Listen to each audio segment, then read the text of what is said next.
Assalamualaikum warahmatullahi wabarakatuh. Innal hamdalillah wassalatu wassalamu ala Rasulillah wa ala alihi wa sahbihi wa man tabi'ahum bi ihsan ila yaumil qiyamah. Ikhwan ikhwati yang semoga Allah rahmati dan Allah berkahi. Alhamdulillah, tentunya kita bersyukur kepada Allah, zat yang sempurna di dalam namanya, sempurna pula di dalam namanya, sempurna pula di dalam sifat dan perbuatannya. Dan tentunya tidak ada yang paling beruntung kecuali kita, seorang mukmin, ketika telah bersandar kepada Allah, zat yang tidak beranak dan tidak pula diperanakkan. Siapapun yang dia bersandar kepada Allah, maka dia tidak akan kecewa di dunia, dan Allah tidak akan pernah mengecewakan ia dalam kehidupan kampung akhiratnya. Tapi siapapun yang dia bersandar kepada selain Allah, pasti kecewa di dunia dan pasti tidak selamat dalam kehidupan di akhirat. Ada yang bersandar kepada harta, maka sesungguhnya harta itu semakin diteguk, maka sebagaimana kita meneguk air di lautan, semakin lama semakin frustasi dan sempit dadanya. Barang siapa yang bersandar kepada jabatan, cukuplah Fir'aun dan Namrud itu menjadi contoh bagi kita, bagaimana Allah itu menenggelamkan semua kesombongan yang dimiliki oleh Fir'aun dan Namrud. Ada pula yang bersandar dia kepada benda yang dia keramatkan, maka sesungguhnya siapapun yang bersandar kepada benda yang dia keramatkan, kalau dia tidak bertaubat, pastinya dia akan mati su'ul khatimah dan pasti celaka dalam kehidupan kampung akhiratnya. Dan inilah yang menjadikan kita beruntung setiap waktunya atas semua kenikmatan yang Allah berikan kepada kita, dan semoga Allah selalu membimbing kita kepada perkara yang Allah cintai dan perkara yang Allah ridhoi. Tidak ada bagi kita kecuali menyerahkan hidup kita kepadanya, dan semoga Allah selalu menolong kita dan tidak meninggalkan kita walaupun sekejap mata. Amin insyaallah. Kita pada kesempatan hari ini akan mencoba untuk menyampaikan sebuah tema, yaitu adalah ia berada di telapak tangan dan bukan pada genggaman hati. Maka yang saya sampaikan dalam masalah itu judulnya, walaupun itu kata berkias, itu judulnya bukan berbicara tentang akhwat, fotonya di tangan bukan di hati. Tetapi sesungguhnya tentang judul itu kita akan mengambil tema tentang masalah harta dan masalah dunia. Karena kita paham betul bahwasanya dunia itu ibarat pisau, memiliki dua mata. Mata yang pertama bisa memberikan manfaat dan mata yang kedua bisa memberikan madarat. Dan kita ingin tahu bagaimana kita berinteraksi kepada harta, sebagaimana petunjuk yang disampaikan oleh Allah dan Rasulnya, supaya harta itu menjadi jembatan kita untuk mendapatkan surga. Karena sesungguhnya harta apabila digenggam sama orang yang solih, kedua telapak tangannya, harta itu pasti dibelanjakan di tempat yang terbaik.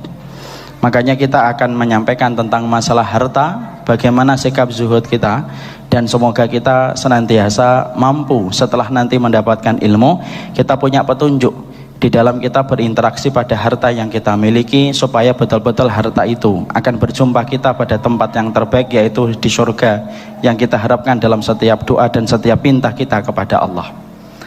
Maka sebelumnya saya akan memberikan mukaddimah. Mukaddimah yang ingin saya sampaikan adalah bahwasanya dalam kehidupan kita sepakat bahwasanya kita ini mencari kebahagiaan. Entah kita muslim ataupun kafir, entah kita berdosa ataupun kita penuh dengan ketakwaan, kita sepakat bahwasanya perjalanan kita ketika mengarungi kehidupan kita itu ingin untuk mendapatkan bahagia. Dan ternyata bahagia itu banyak yang ditempuh dengan cara yang tidak benar, ketika mereka menetapkan target kebahagiaan itu salah. Imam Ibnu Qayyim itu mengatakan, sesungguhnya manusia itu ketika mereka sepakat bahwasanya dalam hidup mereka ingin bahagia, ternyata banyak yang mereka jadikan salah target mereka ketika ingin bahagia. Maka beliau mengatakan, ada yang menetapkan kebahagiaan itu melalui fisik, sehingga ketika dia memiliki fisik yang menawan, maka dia merasa bahagia. Antum perhatikan, orang kalau awet muda tidak punya iman, dia pasti akan pakai awet mudanya untuk menggoda banyak laki-laki dan banyak perempuan. Karena apa? Karena dia merasa bahagia dengan fisik menawan yang dia miliki. Dia jadikan itu menjadi jalan kebahagiaan semu yang dia dapatkan, dan akhirnya bukan dapat kebahagiaan, karena pada ketampanan dan kecantikan itu tidak ada rasa kebahagiaan. Makanya antum lihat kan, rata-rata iklan mengerti tentang sifat manusia. Ketika manusia itu pengen tampan dan pengen cantik, rata-rata iklan itu apa? Kosmetik. Makanya rata-rata kosmetik selalu berkata, pengen tampil 20 tahun walaupun umur 50 tahun, nah itu kemudian biasanya ini pakai ini. Pengen tampil putih walaupun hitam legam, nah pakai ini. Makanya antum perhatikan iklan-iklan kita itu biasanya sampo dan alat pemutih dan obat pemutih. Seakan-akan nuduh masyarakat kita itu penuh ketombe dan hitam-hitam semuanya. Tapi kemudian mereka membuat itu terus. Kenapa? Mereka tahu ada sebagian dari masyarakat ketika dia tidak punya ilmu, dia menetapkan kebahagiaan itu kapan? Ketika dia merasa putih dan ketika rambutnya itu bagus. Dan itu sudah disampaikan oleh Imam Ibnu Qayyim puluhan bahkan ratusan tahun yang lalu. Beliau sudah menyampaikan yang semacam itu. Makanya Bapak dapati operasi plastik, kalau kita menjumpai pada tahun 90-an itu masih tabu. Orang rata-rata operasi plastik itu diam-diam dan tidak ingin terungkap identitas operasi plastiknya. Tapi kalau hari ini, Masya Allah, operasi plastik tidak lagi tabu. Dan orang itu bangga ketika operasi plastik. Kenapa? Dia merasa dengan operasi plastik itu dia akan merasa bahagia ketika mendapatkan ketampanan dan kecantikan. Makanya orang kalau semacam ini, kulitnya hitam dikit bingung dia. Kemudian hidungnya miring dikit, pusing dia. Kemudian ketika rambutnya bercabang dikit, maka kemudian dia frustasi. Kenapa? Karena dia menetapkan kebahagiaan itu melalui fisik yang dia miliki. Makanya kita kalau tidak punya iman, selalu ingin terlihat cantik dan selalu ingin terlihat tampan. Dan selalu kita ingin terlihat muda. Itu yang pertama. Yang kedua, kata Imam Ibnu Qayyim, ada yang menetapkan kebahagiaan itu melalui harta. Yang mana ketika dia merasa bahwasanya harta yang nanti dia dapatkan dan dia peroleh itu akan membahagiakan dia dan melapangkan hatinya. Makanya segala usaha dia tempuh, segala ikhtiar dia lakukan, dia pergunakan siang menjadi malam, malam menjadi siang. Bahkan waktu 24 jam dalam rotasi satu hari terasa kurang ketika dia ingin puas dengan semua harta yang dia kumpulkan. Karena merasa harta itu merupakan kebahagiaan yang dia cari dalam hidup. Padahal antum tahu, kata Imam Ibnu Qayyim, kebahagiaan yang diberikan harta itu dinamakan dengan sa'adah isti'ariyah, yaitu kebahagiaan pinjaman. Karena biasanya kalau orang itu bahagia ketika mendapatkan hartanya banyak, itu hakikatnya dia tidak bahagia. Tapi ternyata kebahagiaan itu dipinjamkan sama hartanya. Makanya orang kalau rekeningnya banyak tersenyum, tapi kalau rekeningnya sedikit tidak ada senyum. Berarti senyumnya itu diberikan sama rekening. Makanya kemudian Imam Ibnu Qayyim itu menerangkan ada sebuah perjalanan kisah nyata yang beliau jumpai. Kisah nyata itu dalam masa hidupnya beliau.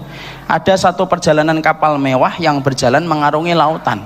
Yang menumpangi kapal itu adalah saudagar-saudagar kaya. Karena perjalanan itu begitu lama, saudagar-saudagar kaya itu membawa separuh dari hartanya. Lalu kemudian harta itu disimpan di tempat-tempat rahasia pada kapal itu.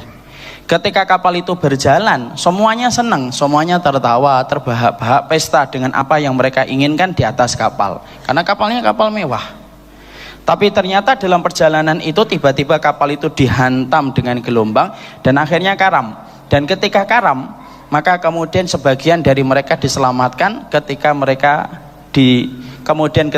dihanyutkan sampai ke pinggir pulau tertentu. Maka kemudian orang-orang yang tadi tertawa ketika dia dalam perjalanan pertama ketika kapalnya itu berjalan, itu karena dia masih memiliki harta. Tapi ketika orang-orang itu selamat, yaitu di sebuah pulau, tapi dia menjumpai fakta bahwasanya hartanya, dinarnya, dirhamnya sudah tidak ada, maka kegembiraan, senyumnya yang tadi dia miliki hilang. Bersama dengan hilangnya dirham dan dinar yang mereka miliki ketika kapal yang mereka tumpangi itu tenggelam. Makanya Imam Ibnu Qayyim ketika mendengar kisah itu, maka kemudian sampai Imam Ibnu Qayyim berkata, inilah yang disebut dengan sa'adah isti'ariyah. Kebahagiaan itu pinjaman. Kalau antum ada orang yang bahagia karena punya dolar, kemudian punya dolar dan kemudian dia tersenyum ketika punya banyak dolar, berarti yang memberikan senyuman itu sebenarnya bukan hatinya, tapi yang memberikan senyuman pada dirinya itu adalah karena dolar yang dia miliki. Kalau antum bisa membeli handphone mahal lalu antum tersenyum, antum pandangi, tidak ada WA masuk, tetap antum buka tutup, walaupun tidak ada WA masuk, antum buka setting, antum rubah resolusi cahayanya, antum naikkan, antum turunin, bingung gitu, dan antum bahagia, berarti itu pinjaman dari handphone. Karena kalau handphone itu hilang, senyuman antum yang biasanya ketika megang handphone hilang bersama dengan hilangnya handphone. Kalau antum dan saya bahagia ketika bisa membeli mobil, ketika mobil itu mendarat atau mobil itu datang ke garasi rumah kita senyum, itu berarti pinjaman dari mobil. Karena apa? Biasanya mobil itu nanti kalau hilang, maka senyuman antum juga hilang dan senyuman saya hilang. Kok sumpek Pak D? Iya, mobilku hilang, kan? Maka itulah yang disebut dengan kebahagiaan yang sifatnya pinjaman. Makanya kalau kemudian manusia menetapkan arti kebahagiaan itu berdasarkan fisik dan berdasarkan harta, wallah akhi, kita tidak akan pernah bahagia. Karena sesungguhnya itulah yang kita salah kaprah dalam memandang kehidupan ketika kita memandang dengan sudut pandang yang tidak benar. Makanya inilah yang menjadikan kita akhirnya ngerti kebahagiaan itu tidak bisa dicari. Kenapa? Karena kebahagiaan itu tidak bisa ditemukan di atas muka bumi. Wong namanya dunia itu tempatnya ujian kok. Makanya kebahagiaan itu tidak menyertai ketika Allah menciptakan dunia. Tapi yang benar itu kebahagiaan itu diminta. Kenapa? Kebahagiaan itu merupakan sifat langit ketika itu menjadi bagian dari kehidupan surga. Dan yang memiliki kebahagiaan itu Allah. Makanya kalau kita sudah mengetahui tentang itu, salah kaprah kalau kemudian kita mengartikan bahwasanya saya mencari bahagia, ya tidak bisa ketemu bahagia. Wong bahagia itu dimiliki sama Allah. Kalau antum ingin bahagia, minta sama Allah, ikuti segala syarat yang telah ditentukan oleh Allah, baru bahagia itu dapat kita dapatkan dalam kehidupan kita. Makanya orang kafir, orang barat plesir kemana-mana, ke Bali, ke Lombok, tapi ketika Lombok gempa dia pulang, ya. Itu semuanya karena dia mencari kebahagiaan, kata mereka. Dan mereka bangga kalau bisa menjamah satu tempat yang belum pernah dijamah orang sebelum mereka. Dan mereka menganggap Dharma kemudian rekreasi, pelesiran itu bisa membahagiakan. Memang satu kali, dua kali membahagiakan, tapi lama-lama menjadi bosan. Kenapa? Kita lupa kebahagiaan itu tidak bisa dicari, Pak Le. Tapi kebahagiaan itu hanya bisa diminta karena yang memiliki kebahagiaan itu Allah, dan Allah itu memberikan kebahagiaan kepada hamba yang Allah pilih ketika hamba itu berjalan sesuai dengan petunjuk yang Allah berikan. Mana dalilnya bahwasanya kebahagiaan itu miliknya Allah? Loh, kita ini hafal dalilnya, hafal ayatnya, tapi kita lupa untuk mentadaburi ayatnya. Yaitu ketika di dalam surat Al-Insyirah, Allah berfirman pada ayat yang pertama dan ayat yang kedua. Apa ayat yang pertama? Jangan sampai bilang tidak tahu ya. Kalau tidak tahu harus diruqyah ini Al-Insyirah kalau tidak hafal. Alam nashrah laka sadrak. Bukankah kami yang melapangkan dadamu? Berarti kemudian kebahagiaan itu identik dengan kelapangan hati. Berarti yang melapangkan hati kita siapa? Allah.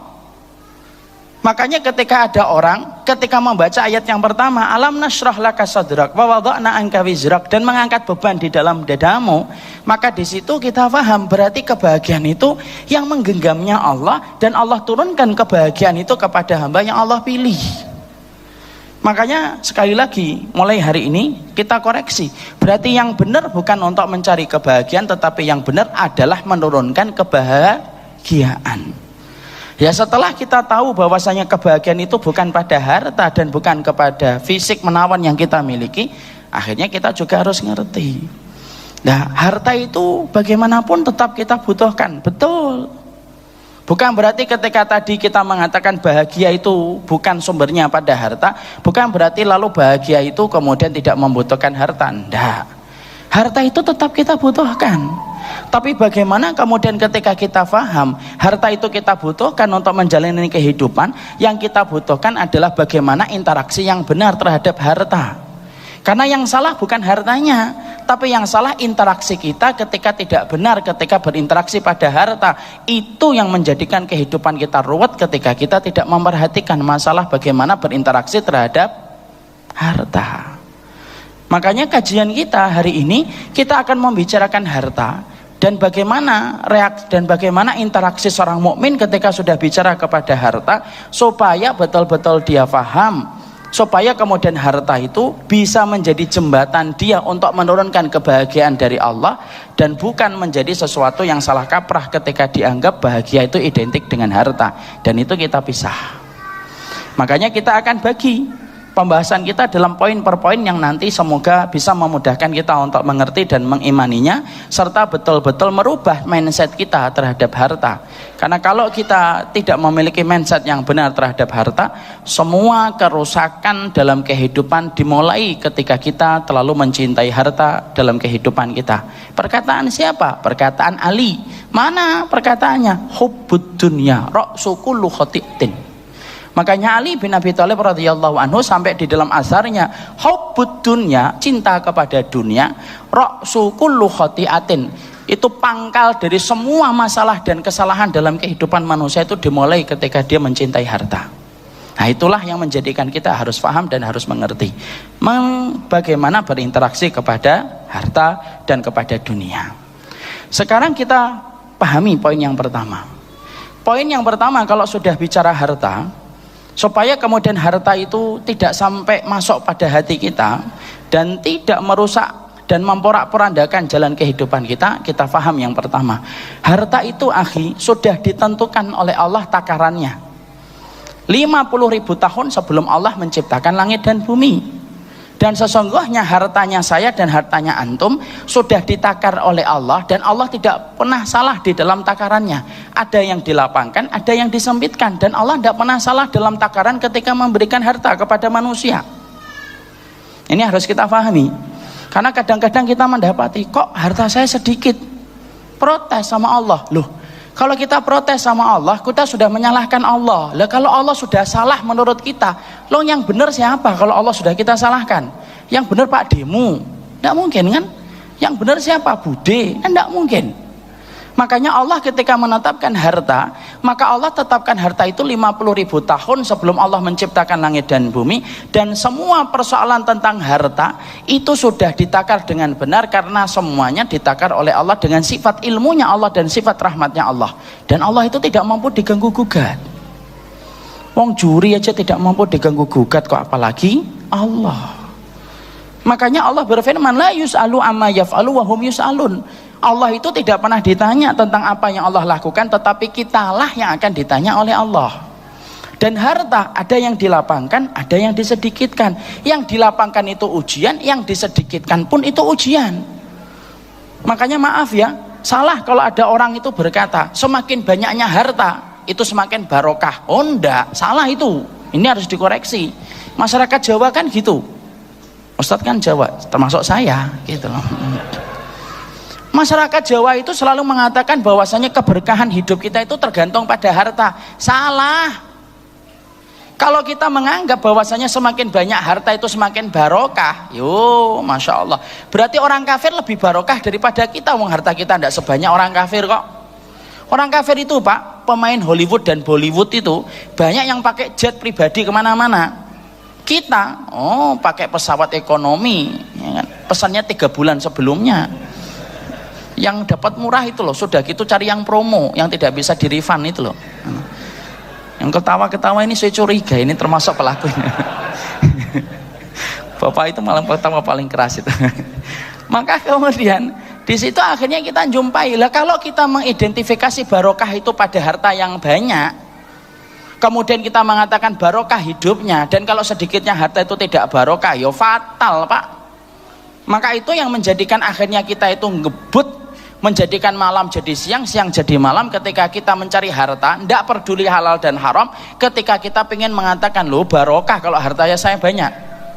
Sering nggak kadang-kadang kita duduk gitu sama istri kita di depan rumah gitu, ngomong, Bu Le, iya mas, hidup kita barokah ya? Iya, tuh mobil kita 2 sekarang, Masya Allah, motor kita 6 kan?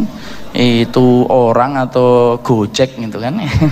Motor kita 6, barokah betul ya.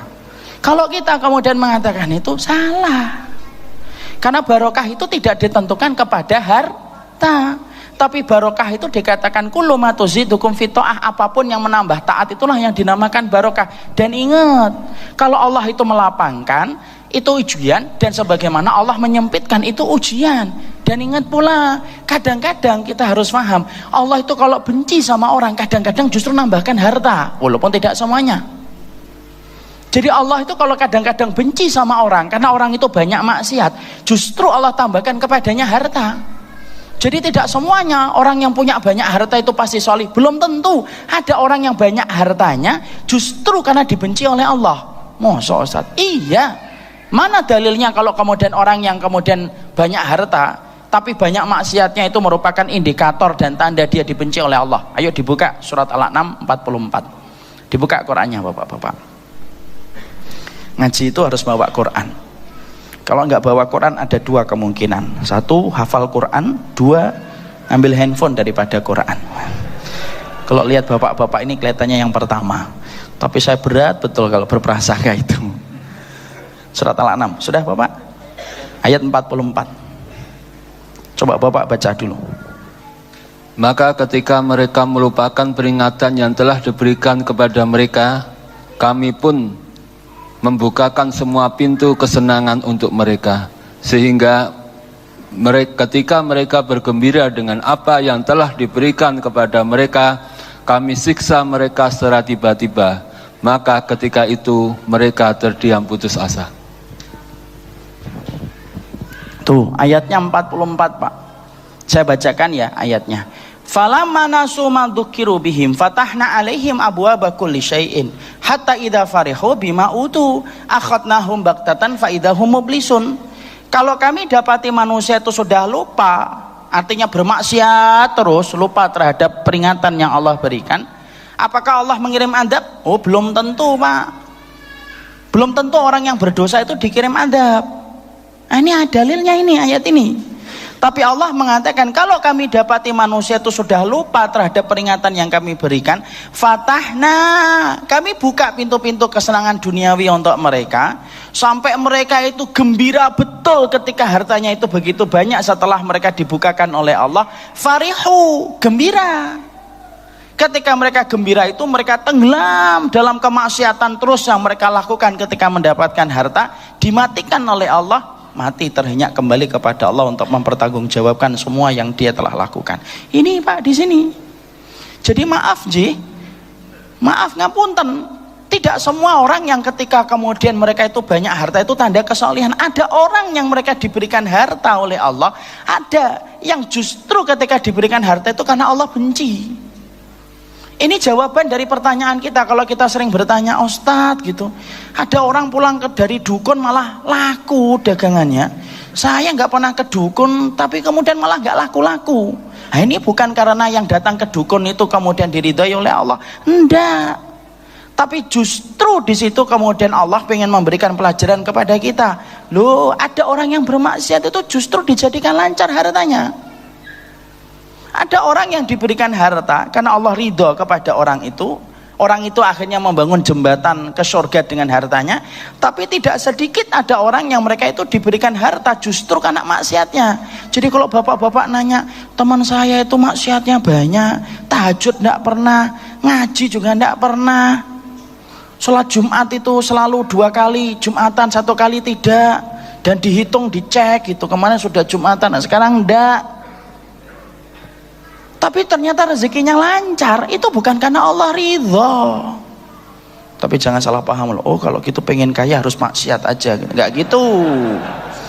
Tapi di situ akhirnya kita menjumpai itulah yang dinamakan harta. Supaya ketika kita paham tentang itu, Bapak dan saya sedang dinasihati sama Allah. Jangan menganggap harta itu tanda berkah, karena biasanya yang menjadikan kita ngubek-ngubek harta, ngejar terus dunia sampai siang jadi malam, malam jadi siang, itu biasanya karena kita menganggap memiliki frame cara berpikir yang tidak benar bahwasanya harta itu barokah. Ya belum tentu.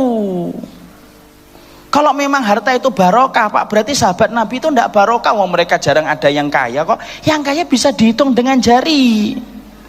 Ada yang kaya, ada yang tidak kaya. Tapi mu'dhamu sahabah, kalau Bapak buka Imam Ibnu Katsir itu berkata, mu'dhamu sahabah aktsaruhum fuqara. Tahu artinya? Tidak tahu insyaallah ya. Artinya kebanyakan dari para sahabat itu mereka fuqara. Tapi mereka diberkahi oleh Allah atau enggak? Diberkahi. Mana dalilnya Ustaz? Loh, gelarnya mereka radhiyallahu anhum kok. Allah meridhai sama mereka. Berarti di situ akhirnya yang namanya harta itu Pak, bukan indikator keberkahan hidup kita. Tapi indikator keberkahan hidup kita itu apa? Yaitu ketika harta itu menambah taat, itu baru benar. Tapi kalau ada orang yang diberikan harta oleh Allah, tapi kemudian karena kemaksiatan yang dia lakukan, itu bukan tanda ridhonya Allah. Dan itu yang kita harus pahami. Keberkahan itu tidak sesuatu yang kita pandang indah, tapi justru sebaliknya, berkah itu sesuatu yang terkadang kita benci, malah tanda itu berkah, Pak. Kadang-kadang kita nganggap sehat itu berkah, belum tentu. Ada orang yang sakit malah berkah, Pak. Sakitnya menambah dia untuk tobat dan menyesal kepada Allah. Itu kan sakit yang barokah. Makanya takarannya, kalau sudah kita paham barokah itu tidak ada kaitannya dengan harta, takarannya itu sudah ditentukan oleh Allah, Pak. Ada yang lapang, ada yang sedikit. Kenapa begitu? Itu semuanya terjadi karena hikmah. Dan ketika Allah lapangkan ada ujian, dan ketika Allah sempitkan itu pun ada ujian. Orang yang lapang ujiannya kesyukuran, orang yang sempit ujiannya kesabaran. Dan Allah tidak pernah salah. Wong akuntan, Pak, akuntan saja, auditing saja, semakin terkenal, semakin dia itu teliti ketika menghitung keluar masuknya dana dan uang. Itu akuntan, Pak. Semakin ada akuntan publik yang terkenal dan terpercaya, semakin minim kesalahannya, Pak. Rasio kesalahannya itu berapa, 0, berapa persen. Itu akuntan dan auditing, Pak. Loh, kalau akuntan dan auditing tidak pernah salah, apalagi Allah. Makanya kita harus pahami hikmahnya. Takarannya sudah ada. Ada orang yang memang dimudahkan untuk kaya, ada orang yang dimudahkan untuk miskin, dan semuanya itu terjadi karena hikmah yang Allah berikan. Dan Allah tidak pernah mendolimi kehidupan manusia. Ada nggak Ustadz teman? Ada nggak di antara manusia yang dimudahkan untuk kaya? Ada. Ada pula orang yang dimudahkan untuk miskin. Dan kita tidak bisa menentukan, Pak. Sebelum lahir, ya Allah saya milih nanti kalau hidup kaya, ya Allah ya, jangan lupa ya. Nggak bisa, Pak. Makanya itulah poin yang pertama ketika kita supaya tidak sampai, yaitu kemudian kita tidak sampai mabuk kepayang dengan harta. Dan Allah putuskan takaran itu dengan tepat. Dan tidak perlu khawatir. Ustadz, emang ada sahabat, ada orang yang gagal miskin? Ada orang yang gagal kaya. Dan itu takarannya kembali sama Allah. Contohnya Ustadz, sahabat yang gagal miskin, ada, Pak, namanya siapa? Abdurrahman bin Auf. Bapak tahu Abdurrahman bin Auf ketika meninggal dunia? Buka di dalam sirah itu. Imam Ibnu Katsir itu menceritakan tentang Abdurrahman bin Auf. Ketika beliau itu meninggal dunia, istrinya itu satu wanita, satu istrinya itu mendapatkan 100.000 dinar. Nah, tidak usah buka kalkulator, Pak. Kalkulator Bapak tidak nampung itu nolnya. Itu satu, Pak. Istrinya berapa? Emang kayak Bapak, 4 istrinya. Sama juga dengan saya. Sama, Pak, sepenanggungan senasib kita. Maka kemudian satu berarti kemudian 400.000, Pak, dinar. Itu baru istrinya 1/8. Lah anak-anaknya, oh jangan tanya, Pak. Dan itu hartanya Abdurrahman bin Auf, padahal sudah diinfakkan banyak betul itu. Separuh di hartanya itu sudah kemudian diinfakkan oleh Abdurrahman bin Auf. Makanya Abdurrahman bin Auf itu gagal miskin. Makanya pernah kan ada satu kejadian kisah nyata, Abdurrahman bin Auf itu ketika kemudian beliau mendapati dia berjalan merangkak ketika masuk surga, dia khawatir terhadap hartanya itu, gara-gara itu kemudian tidak bisa mendapatkan surga ketika harus merangkak. Akhirnya apa, Pak? Dia berdoa, ya Allah, kalau memang harta ini menghalangi saya masuk surga, miskinkan saya. Insyaallah ini doa yang tidak mungkin diucapkan bapak-bapak. Tahu kan? Berarti ketawa Anda setuju. Kemudian Abdurrahman bin Auf itu mendapatkan celah, Pak. Apa? Ada tetangganya jualan korma busuk. Loh, jualan korma busuk. Lalu kemudian ketika jualan korma busuk itu akhirnya apa? Dibeli sama Abdurrahman bin Auf. Orang itu berkata, ya Abdurrahman, kamu membeli korma busuk? Iya. Kenapa? Tidak apa-apa, ini pasti ada kebaikannya. Padahal hatinya Abdurrahman bin Auf itu kenapa membeli korma itu mau busuk itu? Karena dia menyangka kalau sudah busuk akhirnya kemudian berair, tidak bisa dipakai, dibuang. Saya jatuh miskin. Dan itu yang saya harapkan. Loh, sudah, Pak, diborong itu dengan semua hartanya korma busuk itu. Loh, baru menikmati prosesnya. Insya Allah sebentar lagi saya akan miskin.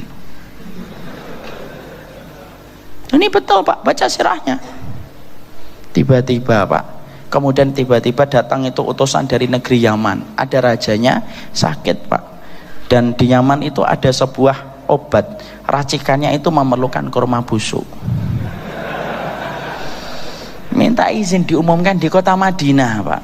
Siapa yang punya kurma busuk sifatnya ini akan dibeli oleh raja kami dengan harga yang sangat mahal. Loh, orang langsung bersuara, tidak ada yang punya kurma ini kecuali Abdurrahman bin Auf, Pak. Dibeli 10 kali lipat, Pak. Coba, Pak. Gagal miskin, Pak. Sudah beli kurma busuk, Bapak beli apel seger jadinya busuk, ya kan? Kemudian kurma busuk, Pak. Kemudian akhirnya dibeli itu, kemudian jadinya kaya. Loh, sampai ada satu riwayat yang lainnya, Abdurrahman itu, Pak, pernah kemudian dia bawa dagangannya dari Syam kalau nggak salah itu. Kemudian ketika akan masuk kota Madinah, beliau sakit perut, diletakkan dulu itu keledai-keledainya, diistirahatkan dulu di pinggir jalan. Kemudian dia nyari tempat agak sepi untuk membuang air. Oh, sahabat kan ngerti, Pak, bagaimana tata cara ketika membuang air. Kalau sekarang kan nggak nempel di tembok, ya kan? Kaki yang kanan diangkat. Itu kalau Abdurrahman bin Auf menjauh, Pak. Ketika menjauh, maka kemudian ada orang lewat akan memasuki kota Madinah, Pak. Dan ketika akan memasuki kota Madinah, loh, ini dia paham, ini kuda-kudanya Abdurrahman bin Auf. Kok bisa, Ustaz, ya? Kayak Bapak ngenali mobil ini miliknya fulan itu sama kayak gitu. Dia tahu ini miliknya Abdurrahman bin Auf. Loh, di situ ada barang, Pak. Lah barang itu ternyata dia butuhkan. Dia teriak-teriak, "Hei Abdurrahman bin Auf, uridu syira'u hadhil bis'ah atau hadhil bid'ah. Saya ingin membeli barang ini. Berapa harganya?" Abdurrahman bin Auf, Pak, lagi buang air besar, buang air dia. Dan tahu, Pak, sahabat itu kalau buang air itu tidak boleh bicara. Makanya Bapak kalau ke WC jangan bawa handphone. Tidak boleh, Pak. Kalau di kamar mandi itu cepat keluar, Pak. Tempatnya setan itu kamar mandi. Loh, kemudian akhirnya orang itu nawar. Dan ketika nawar, dikiranya Abdurrahman tidak menjawab. Itu ketika dia merasa, oh, tawaran saya kurang. Dinaikkan lagi. Abdurrahman itu, ya Allah, ini gimana gitu ya. Loh, dinaikkan lagi, Pak. Loh, ini kisah nyata. Dinaikkan lagi. Ketika dinaikkan lagi, Abdurrahman bin Auf itu diem, ya Allah, gimana. Orang itu merasa tidak dapat jawaban, merasa oh kurang ini, dinaikkan lagi, Pak. Loh, sampai kemudian ketika akhirnya kemudian Abdurrahman bin Auf itu merasa ini kalau diteruskan terus maka terlalu tinggi tawarannya. Akhirnya dia bilang iya ya gitu. Nah, itu kemudian jadi, Pak. Masya Allah itu. Ada orang yang semacam itu. Makanya Nabi itu berkata, Anas, manusia itu terhadap harta itu ada 4. Muwasaun lahu fid dunya, muwasaun lahu fi akhiratihi. Muwasaun lahu fid dunya, mafturun lahu fi akhiratihi. Mafturun lahu fi dunya, muwasaun lahu fi akhiratihi. Mafturun lahu fid dunya, mafturun lahu fi akhiratihi. Makanya Nabi kan pernah sanjang. Apa yang disanjangkan oleh Kanjeng Rasulullah SAW? Rasulullah sanjang, manusia terhadap harta itu terbagi 4. Ada yang lapang dunianya, lapang akhiratnya. Ya kayak Abdurrahman bin Auf, Pak. Ada yang lapang dunianya, sempit akhiratnya, Pak. Nah, itu yang kita jumpai tadi, bermaksiat tapi hartanya banyak. Ada yang ketiga, kata Rasulullah, yaitu adalah sempit dunianya, lapang akhiratnya, Pak. Miskin tapi akhiratnya bagus, Pak. Dan yang keempat, nah ini yang paling bahaya, miskin dunia, miskin akhirat. Kalau kata orang Betawi, sudah miskin belagu. Nah ini. Lah di situ akhirnya kita dapetin, Pak, yang pertama sama yang ketiga. Ada orang yang dilapangkan kayak Abdurrahman bin Auf, tapi ada yang dimiskinkan. Dan ketika dimiskinkan pun memiliki hikmah. Kalau kita memahami hikmah itu Allah berikan. Dan Allah tidak pernah dolimin kita, Pak. Ada orang jualan nggak laku-laku, pasang iklan nggak laku-laku, jualan habatus sauda expired, ya kan? Jualan madu pecah botolnya, gitu kan. Ada nggak teman kita yang kayak gitu? Ada, Pak. Solih nggak dia? Solih. Sholatnya selalu tepat waktu. Tapi kalau giliran dagang, selalu aja dagangannya itu tidak pernah laku. Dan ada yang kayak gitu. Ada yang disempitkan, ada yang dilapangkan. Dan semuanya itu ada hikmahnya. Apa hikmahnya kalau kita miskin? Loh, kita apa tidak pernah baca toh keterangan dari Imam Ibnu Qayyim? Imam Ibnu Qayyim itu menjelaskan kadang-kadang Allah itu menjadikan kita itu dimiskinkan hartanya oleh Allah. Kenapa? Supaya kita menikmati pada rezeki yang sedikit, di mana kalau harta kita banyak biasanya kita tidak bisa bersyukur pada sesuatu yang sedikit. Ya atau tidak? Ya. Kalau bapak terbiasa megang itu 2 miliar, 3 miliar, ada uang di kantong kita 100.000, kita akan memandang remeh. 100.000, bayar parkir 2 kali. Ini kalau ada kayak gitu, masya Allah, jemaah seliman itu. Maka kemudian dia tidak akan bersyukur, Pak. Kenapa? Dia akan bersyukur kalau hitungannya itu sudah 200-300 juta. Kenapa? Terbiasa membawa banyak, Pak. Tapi kalau kemudian kita jarang bawa uang 1 miliar, alah mending 1 miliar, Pak. 10 juta aja enggak pernah. Lo dapat uang 10.000 aja bisa bersyukur, Pak. Orang kalau terbiasa makan ayam, makan daging, maka kemudian dia tidak bisa menikmati lagi. Justru yang dicari apa? Yang dicari malah yang lainnya. Orang kalau terbiasa makan telur, akhirnya kemudian dia tidak bisa menikmati telur itu. Allah itu kalau bagi orang mukmin, kenapa Allah jadikan ada orang mukmin tidak dimudahkan dia mencari harta? Itu di situ ada hikmah bahwasanya Allah ingin supaya dia bersyukur terhadap sedikit harta. Ketika harta itu kemudian bisa memuaskan kenikmatan dalam hidupnya, ketika harta itu banyak malah tidak bisa memuaskan bagaimana dalam hidupnya itu. Jadi kalau kadang-kadang kita miskin itu apa? Supaya Allah itu melihat kamu dapat 5.000 aja syukur.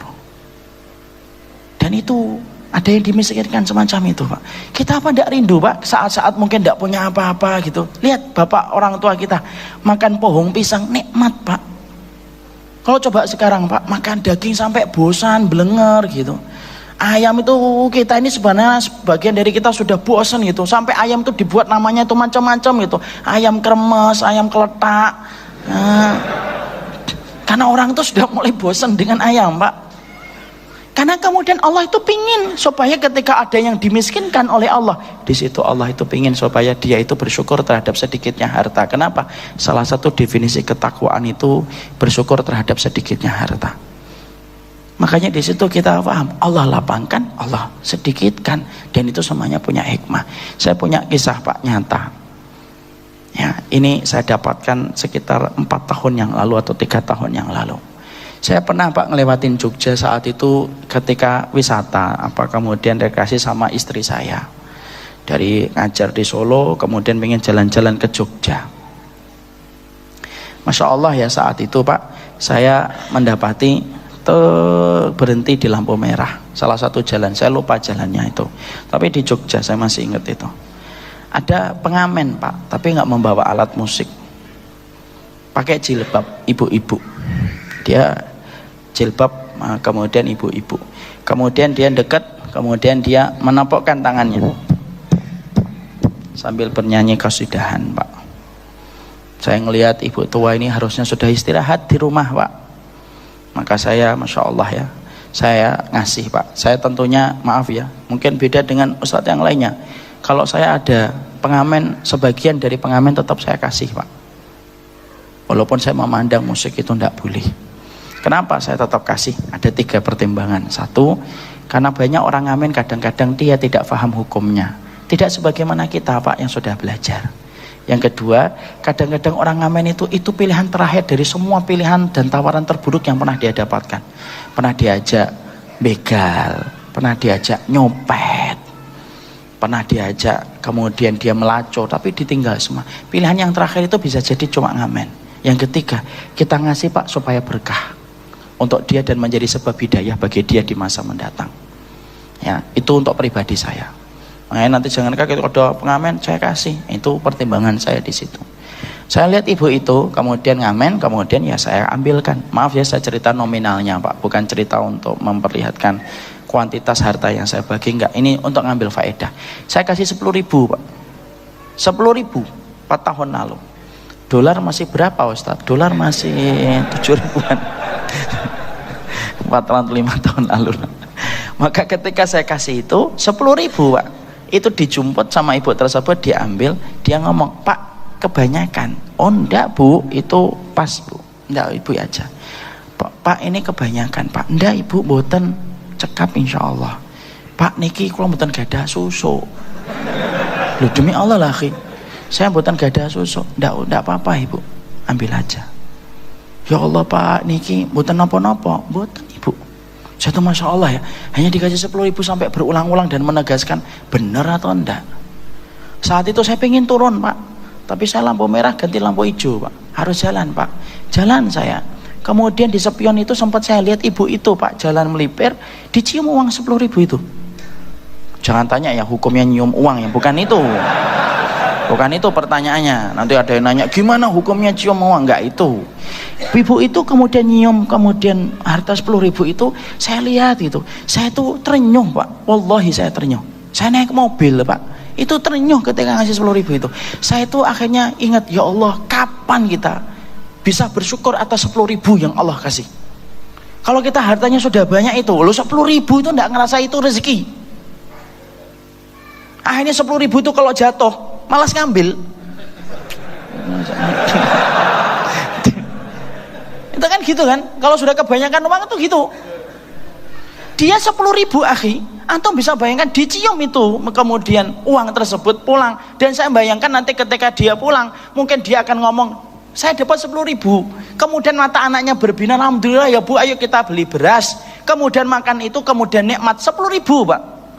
Kita ini kadang-kadang dikasih 1 juta, 2 juta tidak bersyukur. Kenapa? Cuma 1 juta. Karena kebiasaan menggang 200 juta.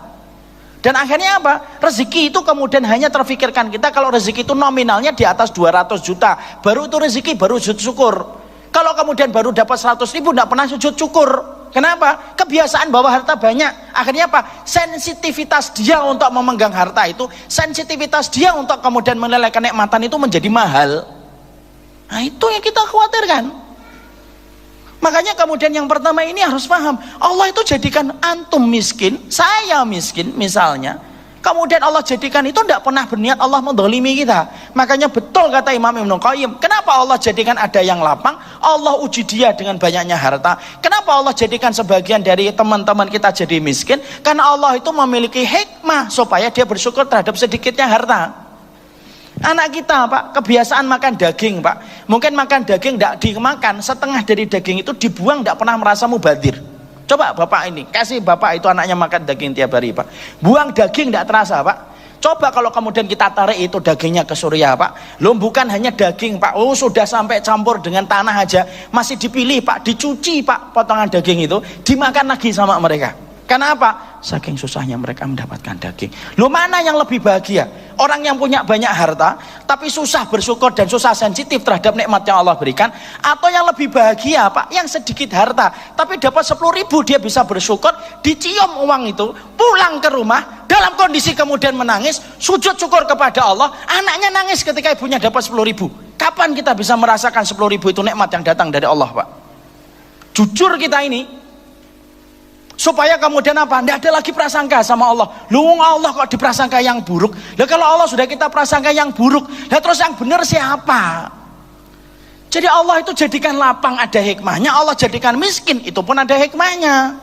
Dan itulah yang menjadikan kita harus ngerti takarannya balik sama Allah Pak, bukan sama kita.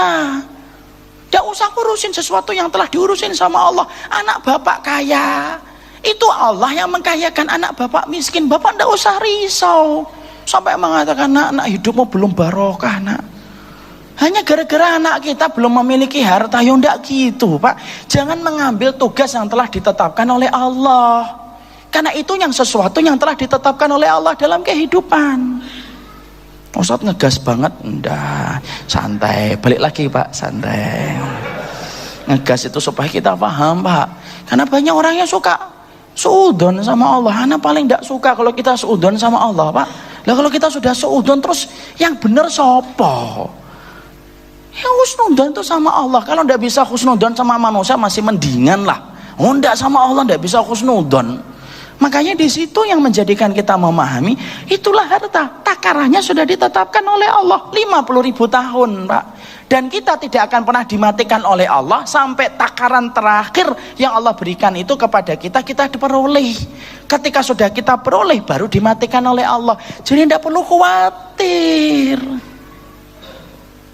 Jadi kemudian Nabi mengatakan, setelah Nabi mengatakan bahwasanya rezeki kita itu sudah diatur oleh Allah 50.000 tahun sebelum Allah menciptakan langit dan bumi, maka ada hadis lain yang pula disebutkan Nabi, la yamuta ahadun hatta yastafiya rizquha. Maka Kanjeng Nabi Rasulullah SAW kemudian pun sanjang, tidak akan mati. Orang itu sampai Allah sempurnakan kepadanya rezeki, semua takarannya dapat, baru mati. Ya kalau sudah kayak gitu kan enak Pak mandang hidup Pak. Dan tidak ngubek-ngubek dunia itu kepada hati kita Pak. Kalau kita memahami poin yang pertama, tidak akan mati Pak. Sampai kemudian rezeki yang telah ditetapkan oleh Allah itu diberikan oleh Allah. Kenapa? Tugas dan sifatnya Allah itu ngasih kecukupan kepada makhluknya. Tidak akan mati Pak. Kalau rezeki Bapak itu belum dikasihkan semua, tidak akan mati. Makanya tenang, selama Bapak masih bisa bernafas, saya masih bisa bernafas, maka selama itu pula kita harus tenang dalam hidup. Nah kalau rezeki kita habis, baru dimatikan oleh Allah. Berarti selama hidup tidak akan pernah kehilangan dan kehabisan rezeki. Makanya ada sebuah kisah nyata ini yang saya dapatkan dalam sebuah kitab. Ada seorang ulama Pak, jalan itu biasanya itu ngelewatin jalan ini. Loh kok tiba-tiba qadarullah, kalau bahasanya orang Jawa, loh kok dilalah. Dia tidak ingin lewat jalan ini Pak, lewat jalan lain. Loh ketika lewat jalan lain tiba-tiba dengar orang itu minta tolong. Gimana Ustaz minta tolongnya? Tulung. Enggak, itu kalau orang Jawa. Minta tolongnya angkit nih. Orang itu dengar, loh siapa itu? Dicari Pak orangnya. Ternyata sumber suara itu pada sumur. Dilongok itu. Loh ada orang tenggelam ke sumur Pak. Kemudian apa? Dia mencari tali, kemudian dia selamatkan, orang itu ditarik ke atas. Loh selamat Pak sampai di atas. Sampai di atas basah kuyup. Ya.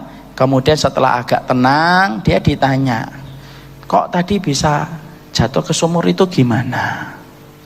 Orang itu sebelum jawab ngomong, "Tolong saya haus, boleh minta air enggak?" "Oh boleh." Dicarikan air Pak. Oh, carikan air. Minum Pak 1 gelas air sampai habis Pak.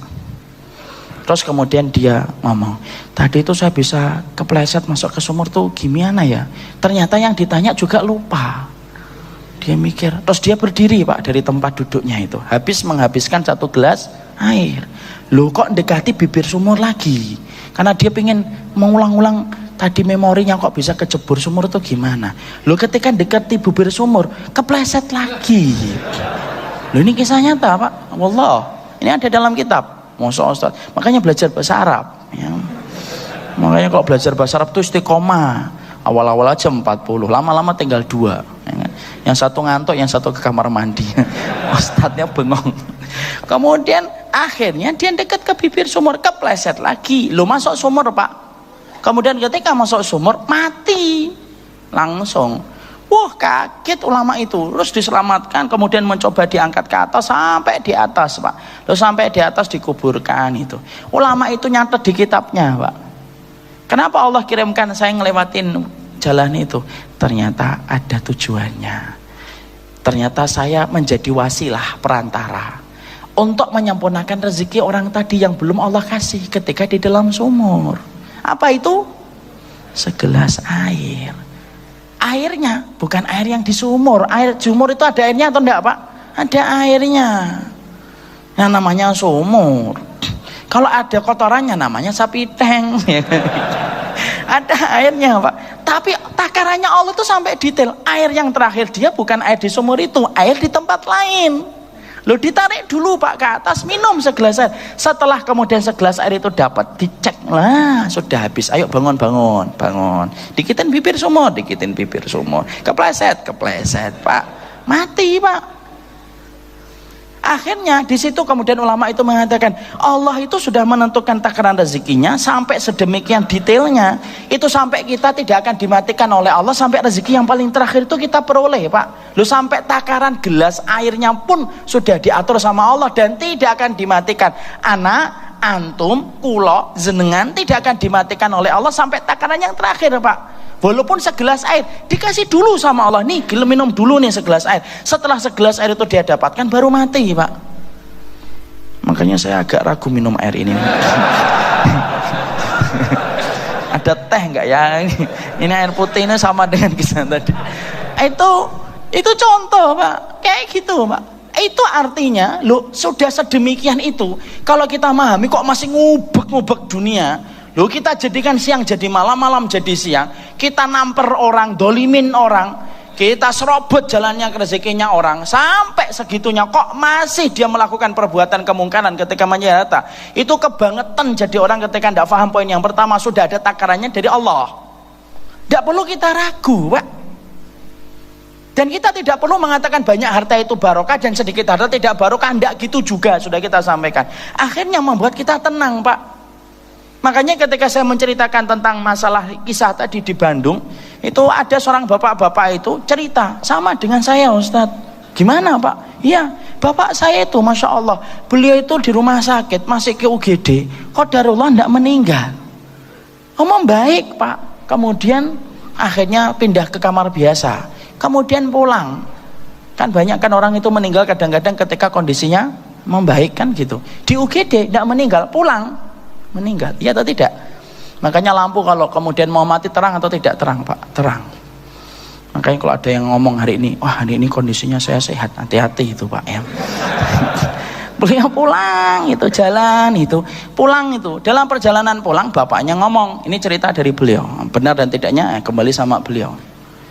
Lah pulang itu saat bapak saya minta rawon.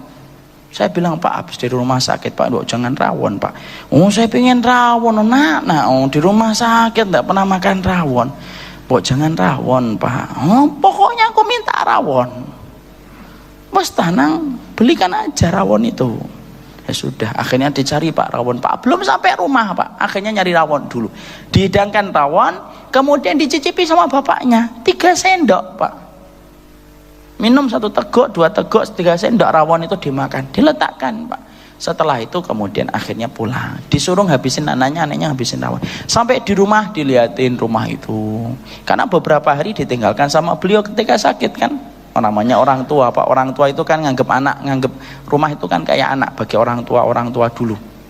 Kalau generasi milenial sih tidak nganggep itu anak, beda dia. Ini kayak anak gitu, lihatin. Setelah itu istirahat, Pak. Minta ketika asar dibangunkan. Asar dibangunkan meninggal, Pak. Kira-kira rezeki yang paling terakhirnya apa, Pak? Rawon. Berapa sendok, Pak? Tuh apa Bapak apal kan? Nah, di situ akhirnya kita ngerti. Berarti di situ akhirnya supaya kita dalam hidup. Kenapa ya ada orang ngubek-ngubek terus itu Ustadz harta gitu.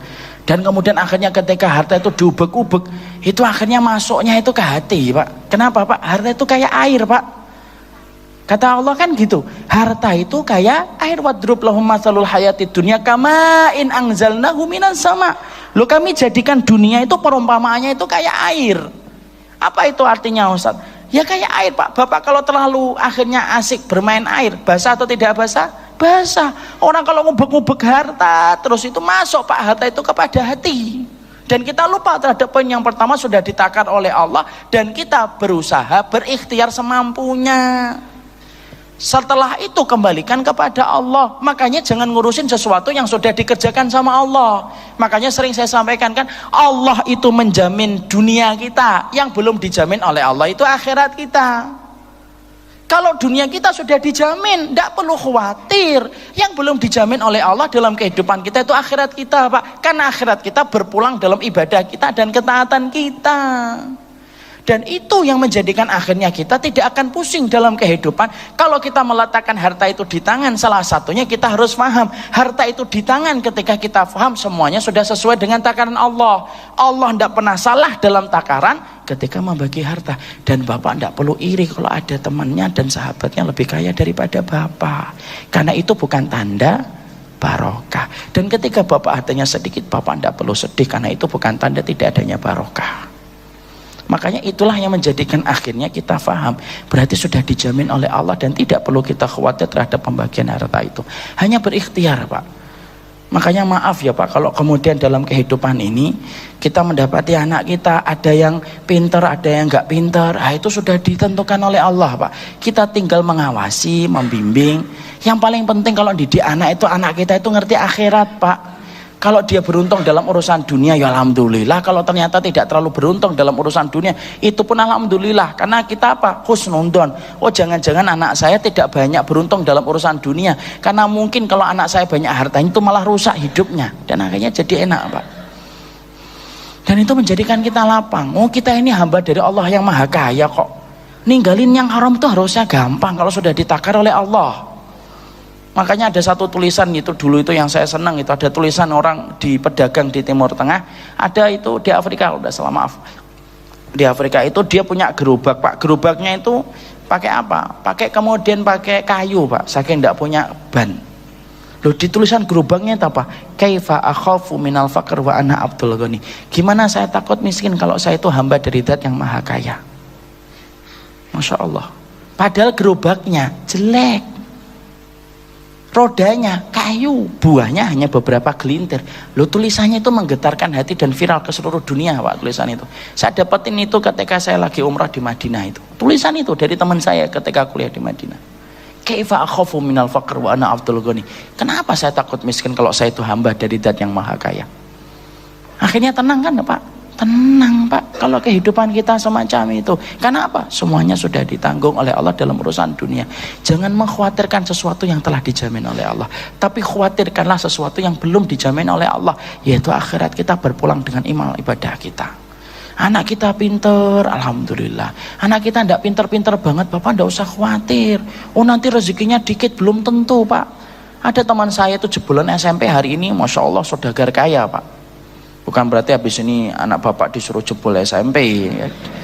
Tapi dia kaya raya. Kenapa? Rezeki itu ditentukan oleh Allah. Faham poin ini? Paham. Jadi tidak perlu khawatir.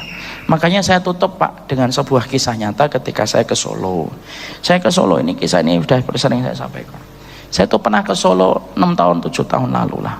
Saya lupa berapa itu hartanya. Ketika saat itu saya turun dari bis, Pak, saya mendapati di bis itu turun ada preman, Pak. Preman itu kecil, Pak, berhadapan dengan 2 preman besar. Premannya itu tungkring gitu, kurus itu, tapi preman yang gede ditampar bolak-balik gitu. Diem, Pak, dipukul, Pak, diem.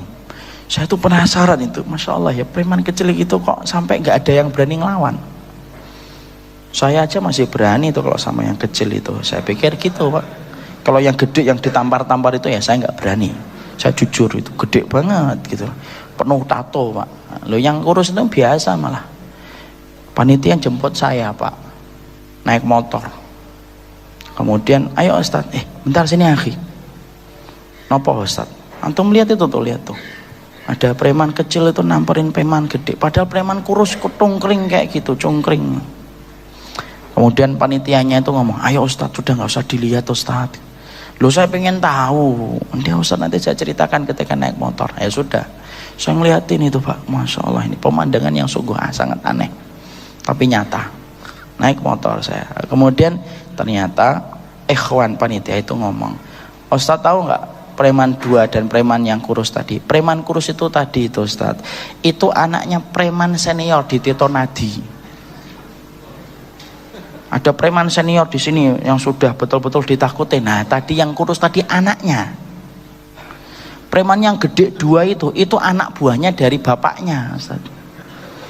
Jadi akhirnya dipukulin berkali-kali pun tidak akan pernah bales. Kenapa? Karena pasti takut kepada bapaknya. Loh, saya mikir gitu ya dalam perjalanan itu. Loh, kalau ada preman kurus, Pak, bapaknya preman, oh dia itu mantep, Pak, nampar orang, Pak, dan tidak takut, Pak. Hanya karena bapaknya preman itu dia petantang petenteng, Pak, di Tito Nadi, Pak. Dan namperin orang, tidak ada yang berani nampar dia balik, Pak. Hanya karena bapaknya preman senior di Tito Nadi. Loh, kita ini bersandar sama Allah, kok kemudian kita masih khawatir terhadap rezeki? Loh, kamu ini kalah sama preman ketika yakin sama bapaknya. Ya atau tidak? Nggih ta mboten? Nah, itu. Makanya inilah yang menjadikan akhirnya kita memahami, disitulah poin yang pertama, Allah sudah menetapkan takdirnya. Yang kedua, nah kita pelajari. Yang kedua, ketika kita sudah meyakini bahwasanya catatan rezeki itu sudah ditanggung oleh Allah dan lain sebagainya, maka penting bagi kita bahwasanya ketika kita melakukan ataupun ketika kita zuhud pada harta yang kita miliki, maka itulah yang menjadikan hati kita bahagia. Zuhud itu apa? Jadi setelah kita tenang, rezeki kita sudah ditanggung oleh Allah. Yang kedua, lah berapapun harta yang kita dapatkan, maka sikapilah dengan zuhud. Nah, zuhud ini terjadi masalah ketika banyak masyarakat kita salah persepsi tentang masalah zuhud. Ada yang mengatakan zuhud itu adalah pakaian kita compang-camping, itu zuhud. Zuhud betul itu. Kenapa itu? Itu kain mori dipakai itu. Zuhud betul itu. Itu naik sepeda bannya satu aja masih dipakai itu. Nah, itu dipakai kemudian dikatakan zuhud semacam itu. Nah, ini kesalahan, Pak. Kenapa saya mengatakan itu salah cara pandang semacam itu? Karena para ulama salaf tidak pernah mendefinisikan zuhud itu semacam itu. Kita kembalikan kepada apa yang didefinisikan oleh Hasan al-Basri. Hasan al-Basri itu siapa? Sesepuh kita, Pak, dari kalangan tabi'in. Orang yang telah dijamin kemurnian agamanya itu sahabat, tabi'in, dan tabi'ut tabi'in. Lah ketika kemudian Hasan al-Basri itu mengatakan bahwasanya ketika ditanya zuhud itu, beliau berkata az-zuhud huwa. Zuhud itu adalah keyakinan antum kepada apa yang dijanjikan oleh Allah itu lebih besar daripada keyakinan antum kepada janji yang diberikan manusia. Jadi orang itu kalau sudah yakin janjinya Allah itu lebih besar yakinnya dia kepada janjinya Allah daripada yang dijanjikan manusia, itulah sikap zuhud yang benar itu di situ. Artinya kemudian dipakai oleh sebagian ulama yang lainnya mengatakan zuhud itu sikap ketika kita meletakkan harta itu di tangan bukan pada genggaman hati, Pak. Makanya inilah sikap kita berikutnya. Karena orang ketika mereka sudah zuhud dalam hidupnya bukan tampilannya compang-camping. Maaf ya Pak, bisa jadi kita ngelihat ada orang kaya raya tapi bisa kita katakan dia zuhud, dan bisa kita katakan ada orang yang hidupnya di bawah jembatan tapi hatinya tidak zuhud. Kenapa? Karena orang yang di bawah jembatan menjadikan harta itu pada genggaman hati dan dia lebih yakin kepada janji manusia daripada janjinya Allah. Berarti walaupun hidupnya itu di bawah jembatan, tidak punya rumah, dan kalau hujan basah, kalau kemudian panas dicokot nyamuk, tapi kemudian ternyata tidak zuhud. Tapi bisa jadi ada orang kaya, Pak, dengan hartanya yang berlimpah, tapi dia sebenarnya zuhud, Pak. Kenapa? Kalau dia meletakkan harta itu pada tangannya, kalaupun hilang pada harta itu dia tidak terlalu menyedihkan, kalau datang bertambah dia tidak terlalu gembira dan biasa saja. Maka itu sikap zuhud. Dan itu yang menjadikan kita gampang dicintai manusia itu ketika kita punya zuhud. Karena zuhud itu kunci dicintai Allah dan manusia, orang yang beriman. Proses kita ketika kita sudah memiliki harta itu, bagaimana kemudian kita mengolah hati kita untuk menjadikan harta itu untuk di tangan, bukan pada genggaman hati. Dan itu merupakan semua kewajiban kita, termasuk kewajibannya Ustadz, Pak. Belum tentu seorang Ustadz itu zuhud. Kata siapa? Sopo yang bicara bahwasanya zuhud itu Ustadz itu pasti zuhud? Belum tentu, Pak. Semuanya jatuh bangun, Pak. Bagaimana kita zuhud dalam setiap harta. Dan maaf ya Pak, bisa jadi ada orang kaya, Pak, justru orang kaya itu malah kemudian dia zuhud. Ada orang miskin tidak zuhud, Pak. Ada orang kaya kalau mendengar adzan langsung ke masjid. Ketika kehilangan mobilnya dia sedih, tapi tidak terlalu sedih, dia berkata ya insya Allah nanti ada rezekinya lagi. Berarti itu sudah ditakdirkan oleh Allah untuk hilang. 50.000 tahun sebelum Allah kemudian menciptakan langit dan bumi, itu berarti ditakdirkan saya kalau punya mobil hilang. Bisa jadi dia zuhud, Pak. Oh, mobilnya 1 miliar Ustaz. Loh, mobil 1 miliar kalau hartanya itu kemudian sampai ratusan miliar, Pak. Misalkan hartanya itu 5 triliun, Pak. Mobil 1 miliar itu sudah zuhud. Loh, kok zuhud Ustaz? Itu kan mahal, Pak. Coba kalau satu harga Alphard itu diganti dengan Ayla, kan dapat 200 Ayla. Walaupun dia pakai Alphard, tapi dia dalam hatinya tidak pernah menempatkan harta itu pada hatinya, tapi pada tangannya. Karena dia mendapatkan kelapangan itu merupakan bagian dari suratan takdir, Pak. Kan tadi kita sudah ngomong poin pertama, ada orang yang gagal miskin, Pak. Tapi bukan berarti kalau orang kaya itu tidak zuhud. Kalau Bapak mengatakan orang kaya itu tidak zuhud, ya maaf, berarti Nabi Sulaiman itu tidak zuhud. Mana ada Nabi yang kemudian tidak zuhud, Pak? Mungkin gak Allah milih Nabi dan Rasul yang kemudian tidak memiliki sikap zuhud terhadap dunia? Ya tidak mungkin, Pak. Lu kan hartanya Nabi Sulaiman banyak, lu tapi Nabi itu pasti zuhud. Setiap Rasul itu pasti zuhud, Pak.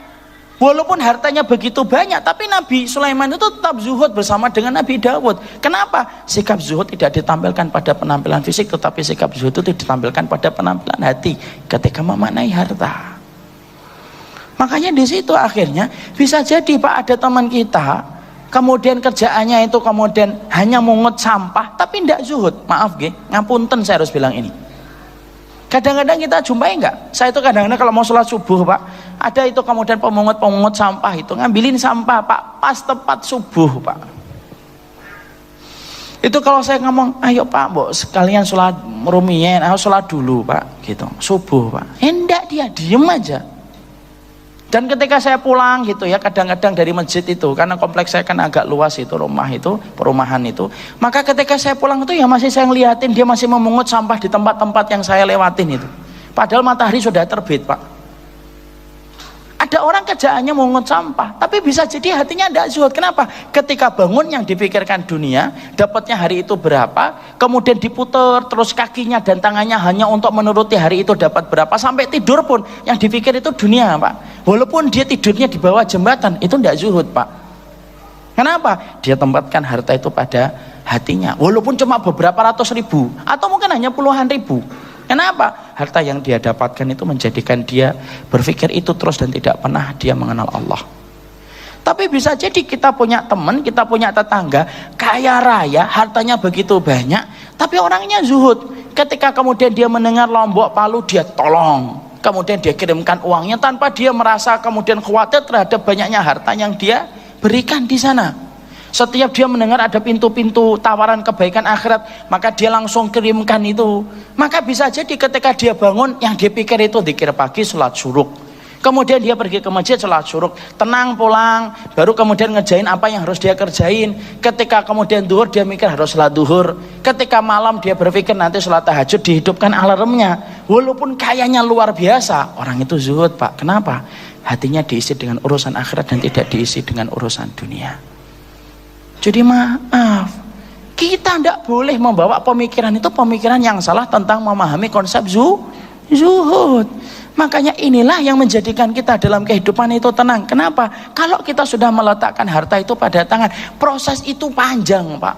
Ustadz, gimana caranya kita meletakkan kemudian harta itu di tangan? Oh, itu tidak gampang Pak. Oh, itu seumur hidup kita harus berusaha untuk itu. Kenapa Pak? Karena yang namanya harta itu gigit Pak, yang namanya dunia itu gigit. Makanya sampai kemudian dikatakan Imam Ibnu Qayyim lagi, beliau berkata, loh, tidak ada penipu paling ulung dalam kehidupan di dunia kecuali penipu paling ulung itu dunia itu Pak. Kenapa? Kita ini sering ditipu sama dunia Pak.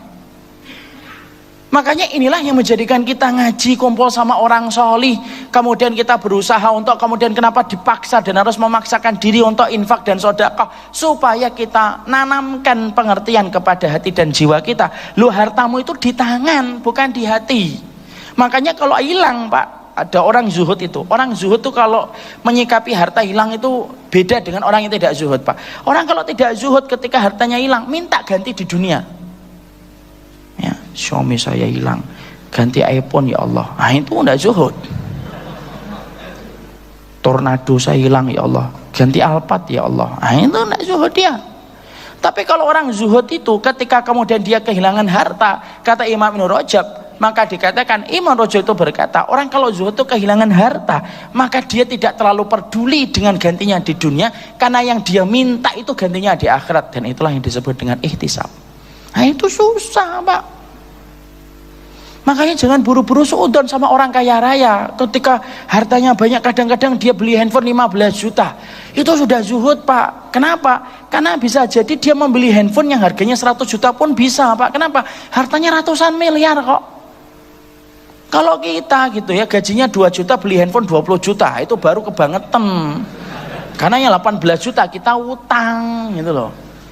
Nah, itu yang kita harus pahami. Dan yang menjadikan kelapangan hati kita itu apa? Ya gitu, ketika sikap zuhud itu.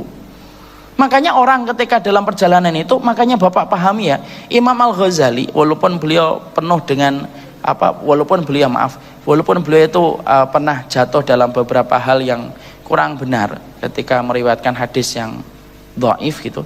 Tapi seorang Imam Al-Ghazali itu luar biasa Pak. Dan bagaimana kitab yang kemudian beliau miliki yaitu Ihya Ulumuddin itu, walaupun di dalamnya ada hadis-hadis dhaif, tapi semua ulama mengakui bagaimana perjalanan seorang Imam Al-Ghazali ketika beliau itu menzuhudkan dirinya dalam urusan dunia. Makanya kitab Ihya Ulumuddin itu sampai kemudian diringkes menjadi kitab apa Pak? Minhajul Qasidin. Diringkes lagi menjadi Mukhtasar Minhajul Qasidin. Nah, itulah di situ perjalanan zuhud itu. Makanya inilah yang menjadikan akhirnya kita memahami. Berarti ketika kita berinteraksi pada harta, jangan letakkan harta itu menguasai harta kita, menguasai hati kita. Makanya biasakan Pak, kalau tiba-tiba ada yang bermasalah dalam urusan kehidupan kita, kita pisah dulu. Ini urusan dunia atau akhirat? Urusan dunia dibuat ringan. Nah, itu sikap zuhud. Tiba-tiba mobil kita sudah betul-betul diem, tiba-tiba ditabrak brek gitu. Padahal kita tidak salah. Turun kita, waduh bagian belakang rusak. Yang nabrak orang tidak punya Pak, kelihatan gitu motornya gitu. Baru nabrak mobil kita, bannya 2 lepas Pak, gitu kan. Dia ngomong maaf ya Pak, maaf saya tidak punya uang. Kita pengennya marah, kalau memang kayak gitu Bu hati-hati Pak. Iya Pak, saya sudah hati-hati tapi remnya ketinggalan di rumah misalnya. Maka kemudian kalau kita mendapati kayak gitu, sudah lihat mobil gitu, ya Allah, ya sudahlah, urusan dunia ringan Pak. Anak kita ternyata kemudian belum diterima di kerjaan apa yang dia inginkan di tempat-tempat profit gitu. Itu ternyata tidak diterima Bi, ya sudah, dunia dibuat santai. Karena dengan perkara itulah beban kita itu hilang Pak. Itulah yang dimaksudkan oleh Allah, wa wada'na anka wizrak. Itu di situ Pak. Karena beban yang paling berat itu beban dunia. Makanya kenapa para ulama dulu sering berkata, interaksi paling mulia ketika menyikapi harta itu pada sikap zuhud itu. Itu benar Pak. Dan itulah yang menjadikan akhirnya kita ngerti, kalau kemudian kita sudah tidak terlalu menempatkan dunia itu menjadi yaitu obsesi terbesar dalam kehidupan kita, ringan Pak. Hidup kita itu dalam kebaikan itu jadinya ringan Pak. Ini wallah ya, saya pernah naik Gojek Pak. Ada orang tua itu yang sudah umurnya mungkin 60-an. Ini 59 atau 58, 60-an lah mungkin. Lo naik Gojek sama saya ketika saya terjebak macet ketika akan ngajar di salah satu masjid di Jakarta Pusat. Turun saya dari mobil, kemudian ada ikhwan yang nyetirin, saya perintahkan nanti nyusul aja ke masjid. Turun naik Gojek Pak. Orangnya tua Pak. Gojek awal-awal itu kan pendapatannya besar Pak. Saya ngobrol-ngobrol, pendapat berapa Pak sebulan Pak? 4 jutaan. Saat itu masih 4 juta itu lumayan. Kalau sekarang kan Gojek banyak Pak. Gojek lebih banyak daripada yang naik Gojeknya kalau di sarang. Maka kemudian dia bilang, loh saya sering dapetin dong Pak, ada orang itu dapat 8 juta, 9 juta, 10 juta. Iya Pak, kalau mau diturutin terus menerus juga akan dapat Pak segitu Pak. Cuma ya sampai kapan? Coba Pak. Cuma sampai kapan Pak kayak gitu terus Pak? Itu kalau saya turutin gitu ya sampai malam jam 10, jam 11 malam bisa Pak. Itu sebulan saya dapat 8 juta, 9 juta. Tapi saya tidak mau kayak gitu Pak. Saya ya sekedarnya saja. Ada adzan, saya matikan aplikasi saya. Saya duduk, saya sholat, zikir. Ada kajian Pak, ya saya ikutin kajian. Nanti kalau sudah selesai saya hidupkan, baru terima order lagi. Insya Allah. Nanti ada adzan lagi saya berhenti. Kalau saya kemudian lagi puasa sunnah, ya saya kemudian kadang-kadang liburkan. Saya mengandalkan rezeki saya kemarin untuk nyukupin hari ini. Masya Allah Pak. Itu sampai ketika dia ngantar saya di masjid, dia baru tahu kalau saya ngajar di masjid. Itu betul-betul dia buktikan Pak. Saya ngajar, dia ternyata tidak melanjutin Gojeknya Pak. Duduk Pak di antara orang itu, kemudian ikut ngaji Pak. Sampai 2 jam ngaji dia. Setelah ngaji kemudian dia deketin saya, ngembalikan uang tadi. Kemudian dia minta handphone saya bilang tidak usah Pak. Tidak lah Pak Ustadz, tidak, pakai aja Pak. Itu namanya Pak, tenang dalam hidup, bersahaja ketika nyari dunia. Coba kalau kemudian kita ngobrol, ada nggak orang yang kekayaannya lebih banyak daripada beliau, tapi justru kemudian hidupnya tidak tenang? Oh banyak Pak. Orang itu sudah punya gaji 30 juta, 40 juta, terus saja pagi bangun tuh yang dipikirkan bisnis, meeting. Makanya mobilnya kesenggol dikit marah-marah, mencak-mencak sampai bisa pukul-pukulan. Karena sudah capek ya Pak. Orang yang paling capek itu kalau mikir dunia Pak. Tapi orang yang paling enggak capek itu kalau mikir akhirat. Makanya akhirnya ketika dia jalan itu, kemudian apa capek gitu. Sudah 30 juta, 40 juta. Sudah sebanyak itu. Kadang-kadang 10 hari yang terakhir aja itu masih dipakai untuk nyari duit loh Pak. 10 hari yang terakhir di bulan Ramadan. Sudah nyari setahun, Allah minta 10 hari yang terakhir sudah selesai, masuk ke masjid. Lo masih dijadikan 10 hari yang terakhir itu masih dipakai untuk nyari dunia. Lo tidak cukup itu Pak. Ya enggak? Kemudian rumahnya masih nyicil 15 tahun. Mobilnya masih nyicil 23 tahun. Jadi kalau kemudian buka mata nutup mata itu kredit aja yang dipikir. Padahal kerjanya sudah 20-30 juta Pak. Kenapa dia dalam hidup keresahan semacam itu? Ya maaf, sebagaimana kata para ulama, orang kalau kemudian yang difikirkan dunia ketika dia bangun dan ketika tidur, kalau ketika baru membuka mata yang kita fikirkan dunia, kekalutan tiada parah, kepayahan tiada kemudian tiada henti, dan kemudian kegilaan tiada pernah kemudian terakhir, tidak pernah berakhir. Kan gitu akhirnya Pak. Coba lihat Bapak ojek tadi. Saya tanya, beliau bukan tukang pondok, bukan anak santri pondok, bukan orang ustadz, bukan orang yang tampaknya kemudian dari Madinah, enggak Pak, cuma tamatan kemudian MTS, dia bersahaja, motornya pun biasa Pak, tapi menikmati hidupnya itu kerasa, menikmati hidupnya kerasa. Sore pulang Pak, ketemu lagi dengan keluarganya, berkumpul maghrib, sholat, kemudian ke masjid katanya, isya pulang ngobrol dengan istrinya, kemudian istirahat Pak. Coba Pak, kita ini Masya Allah berangkat sebelum matahari terbit, lo pulang matahari sudah tenggelam setenggelam-tenggelamnya, ini baru pulang kita. Loh, tapi kemudian akhirnya ya tidak pernah cukup. Kenapa? Yang hilang itu berkahnya Pak, kalau kemudian zuhud itu sudah tidak ada. Makanya maaf ya Pak, kuantitas harta hari ini itu lebih banyak daripada kuantitas harta orang tua kita Pak, tapi ternyata keberkahannya itu lebih banyak orang tua kita Pak. Kenapa? Yang menjadikan Allah ngasih berkah itu sikap zuhudnya manusia. Makanya sampai Hasan Al-Basri melanjutkan kembali, yang menurunkan berkah dalam hidup itu sikap zuhudmu. Ketika kamu sudah menjadikan harta itu di tangan dan tidak menjadikan harta itu dalam genggaman hati, berkahnya itu turun. Makanya kita jumpai kan, Masya Allah itu, orang tua kita dulu Pak, anaknya berapa? Anaknya 6, anaknya 7, anaknya 10, sekolah semua Pak. Kok nggak cukup ya? Imam Syafi'i ngomong, kerjamu apa? Begini. Imam Syafi'i rahimahullahu ta'ala berkata, oh harusnya kamu bukan 4 dinar, kamu nanti ngomong ya sama majikanmu 3 dinar saja. Anak kita, yang kita urusin dari anak kita itu urusan akhirat mereka. Dan pastikan Pak, kalau saya dan Bapak punya 10 juta kok tidak cukup, periksa, sudahkah kita zuhud dalam miskinkan oleh Allah? Kok hartanya Bapak cuma 1 juta per bulan? Itu bukan Allah mendolimi Bapak, tapi kata Imam Ibnu Qayyim, Allah sedikitkan harta supaya kita bisa menikmati syukurnya kita pada yang sedikit. Barakallahu fikum, ini yang dapat saya sampaikan. Kelihatannya dari wajahnya bapak-bapak ini sudah paham betul insya Allah. Jadi kita cukupkan kajian kita. Senang sekali ketemu dengan bapak-bapak. Orang yang datang ke kajian itu bukan orang yang nganggur, tapi orang yang mendahulukan akhirat daripada dunia. Orang kan kadang-kadang gitu kan, ayo ngaji, oh, sibuk saya. Loh, emang kamu kira yang ngaji itu nganggur gitu? Nah, ini orang sibuk semua, tapi sibuknya lebih mengutamakan akhirat daripada dunia. Semoga kita bertemu di dunia, bertetangga di surga. Ini yang dapat saya sampaikan. Kita tutup dengan kafaratul majlis. Subhanakallahumma wa bihamdika, asyhadu an la ilaha illa anta, astaghfiruka wa atubu ilaik. Assalamualaikum warahmatullahi wabarakatuh. Waalaikumsalam warahmatullahi wabarakatuh.